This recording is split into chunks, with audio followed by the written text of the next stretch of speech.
தமிழகத்தோட வறட்சியான மாவட்டங்கள முதல் வரிசையில காலங்காலமா இருக்கிற மாவட்டம் தான் நம்ம அரியலூர் மாவட்டம். சிமெண்ட் உற்பத்தியும் முந்திரி உற்பத்தியும் நடக்குது. சிமெண்ட் ஆலைகளால ஏற்படுற மாசுல இருந்து மக்களை பாதுகாக்க என்ன நடவடிக்கை எடுக்கப்பட்டிருக்குன்னு தெரியல.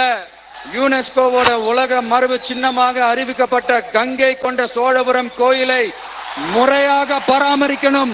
ஜெயங்கொண்டத்தில் ராஜேந்திர சோழனுக்கு மணிமண்டபம் அமைக்கலையே ஏன்? மருதையாத்தோட குறுக்க வாராணவாசி தடுப்பணை கட்டுறதை பத்தி 4 வருஷமா கண்டுக்கலையே ஏன்? அரியலூர்ல இருந்து ஜெயங்கொண்டான் காட்டுமன்னார் கோயில் வழியாக சிதம்பரத்துக்கு ரயில்வே வழித்தடம் அமைக்கணும்ன்ற கோரிக்கை என்னாச்சுன்னு தெரியல. ஜெயங்கொண்டத்தில் இருந்து கும்பகோணத்திற்கு ரயில்வே வழித்தடம் அமைக்கணும்ன்ற கோரிக்கை என்னாச்சுன்னு தெரியல. அரியலூர்னாலே முந்திரி உற்பத்தி தான் பிரதானம். அதனால முந்திரி தொழிற்சாலை அமைக்கணும்ன்ற கோரிக்கை என்னாச்சுன்னு தெரியல. சாட்சி உள்ள மக்களாட்சி. கான்பிடன்டா இருங்க, நல்லதே நடக்கும், வெற்றி நிச்சயம்.